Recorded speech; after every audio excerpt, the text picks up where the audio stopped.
कई प्राचीन दर्शनों में गोपनीयता को कई कारणों से महत्वपूर्ण माना जाता था। सबसे पहले यह माना जाता था कि कुछ ज्ञान को गुप्त रखने से इसे उन लोगों के लिए संरक्षित किया जाएगा जो वास्तव में इसके योग्य हैं। दूसरा, गोपनीयता का उपयोग लोगों को उन लोगों द्वारा गुमराह होने से बचाने के लिए किया जा सकता है जिनके दिल में उनके सर्वोत्तम हित नहीं है। तीसरा, गोपनीयता का उपयोग रहस्य और विस्मय की भावना पैदा करने के लिए किया जा सकता है, जो लोगों को और अधिक ज्ञान और ज्ञान प्राप्त करने के लिए प्रेरित करने में मदद कर सकता है। समय से पहले ज्ञान शेयर करने के खतरे। समय से पहले ज्ञान शेयर करने से कई खतरे जुड़े हैं। सबसे पहले, इससे लोगों को गलतफहमी हो सकती है या ज्ञान का दुरुपयोग हो सकता है। दूसरा, इससे लोग अहंकारी और अभिमानी बन सकते हैं, यह विश्वास करते हुए कि वे अपने ज्ञान के कारण दूसरों से श्रेष्ठ हैं। तीसरा, इससे लोगों को उन लोगों द्वारा सताया जा सकता है जो उनसे असहमत हैं या जो उनके ज्ञान से खतरा महसूस करते हैं। ज्ञान अर्जित करने का महत्व। कई प्राचीन दर्शनों में यह माना जाता था कि ज्ञान कड़ी मेहनत और समर्पण से अर्जित किया जाना चाहिए। ये कोई ऐसी चीज नहीं थी जिसे मुफ्त में दे दिया जाए। ऐसा इसलिए है क्योंकि ज्ञान एक शक्तिशाली उपकरण है और लोगों के लिए इसका जिम्मेदारी से उपयोग करना सीखना महत्वपूर्ण है। उदाहरण द्वारा शिक्षण का महत्व दूसरों को सिखाने का सबसे अच्छा तरीका उदाहरण के द्वारा है। जब हम अपना जीवन अपने मूल्यों और मान्यताओं के अनुसार जीते हैं तो हम दूसरों को भी ऐसा करने के लिए प्रेरित करते हैं।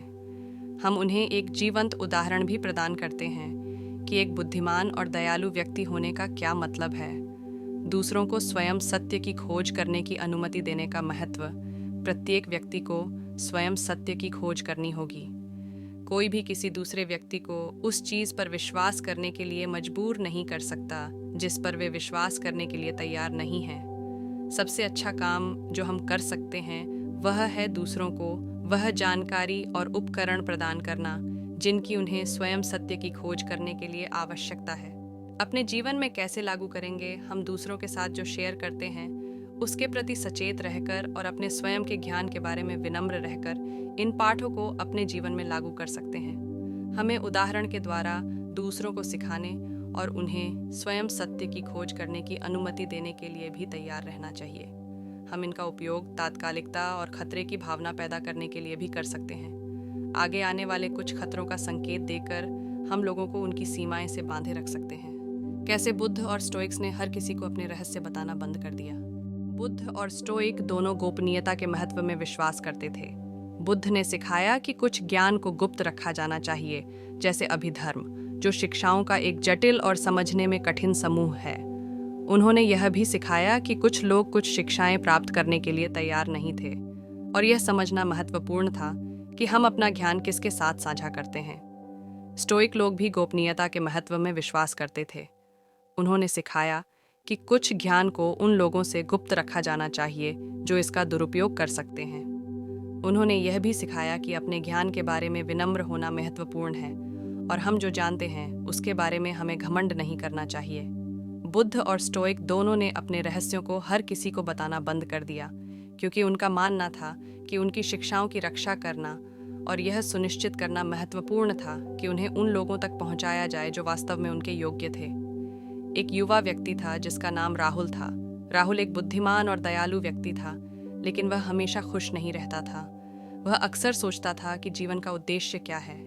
एक दिन राहुल एक आर्शी से मिला।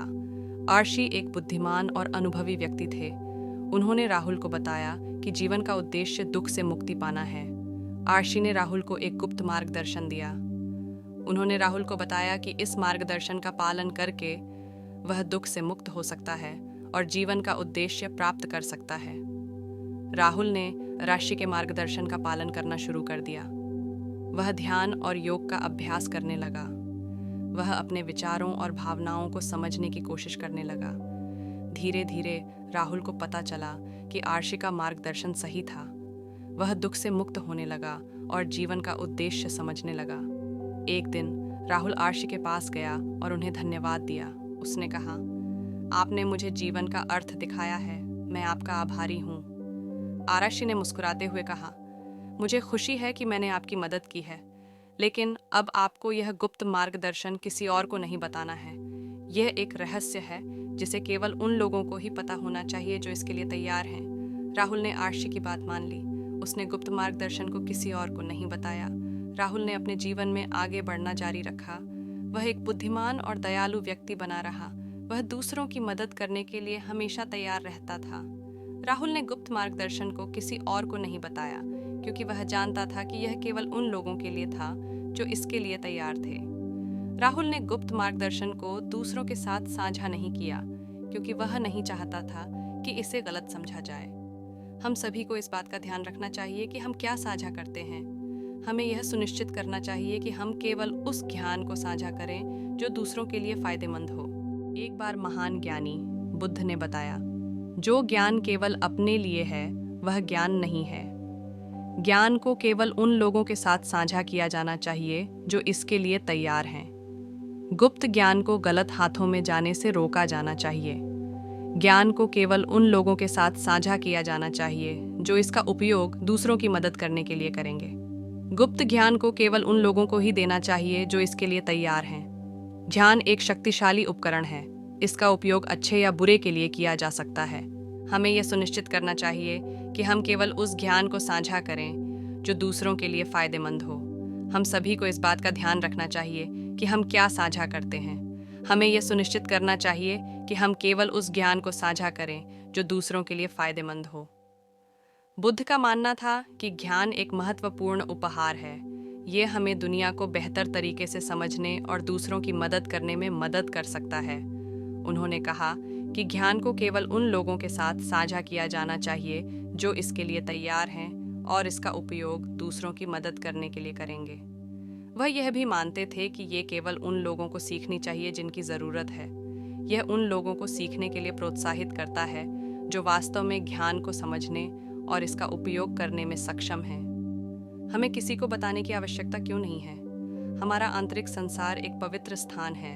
यह एक ऐसी जगह है जहां हम अपने गहनतम विचारों, भावनाओं और विश्वासों का पता लगा सकते हैं। यह एक ऐसी जगह है जहां हम विकास कर सकते हैं और व्यक्तियों के रूप में विकसित होते हैं। जब हम अपनी आंतरिक दुनिया को दूसरों के साथ साझा करते हैं तो हम खुद को असुरक्षित बना रहे होते हैं। हम खुद को आलोचना और निर्णय के लिए खोल रहे हैं। हम दूसरों को भी अपने विचारों, भावनाओं और विश्वासों को प्रभावित करने की शक्ति दे रहे हैं। प्राचीन दार्शनिक इस बात को लेकर बहुत सावधान थे कि वे अपनी आंतरिक दुनिया को किसके साथ साझा करते हैं। उन्होंने अपने गहन विचारों और भावनाओं को केवल अपने निकटतम छात्रों और विश्वास पात्रों के साथ साझा किया। उदाहरण के लिए, सुकरात ने अपने दर्शन को केवल प्लेटो और अरस्तु सहित छात्रों के एक छोटे समूह के साथ साझा किया।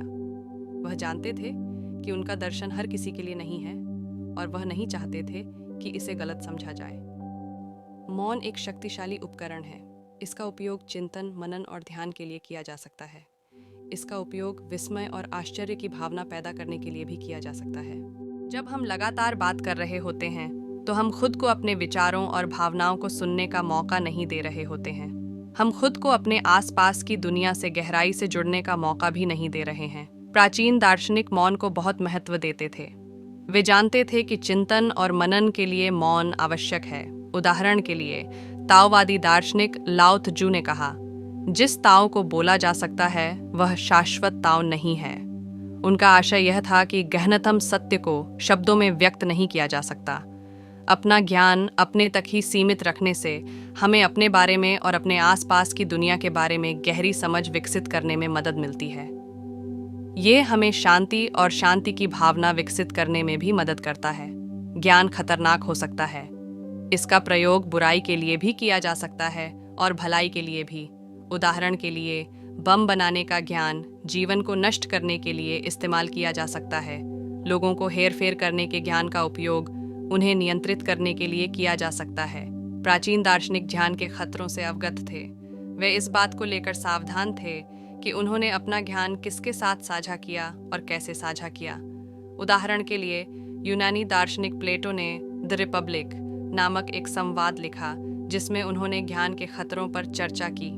उनका तर्क था कि ज्ञान केवल उन्हीं को दिया जाना चाहिए जो इतने बुद्धिमान हों कि इसका उपयोग भलाई के लिए कर सकें। अब जब हम रहस्यों के महत्व को समझते हैं और बुद्ध और स्टोइक ने उनका उपयोग कैसे किया, ज्ञान की एक मजबूत नींव बनाकर शुरुआत करें। जितना अधिक आप अपने विषय के बारे में जानेंगे, उतना ही अधिक यथार्थवादी और विश्वसनीय रहस्य बनाने में सक्षम होंगे।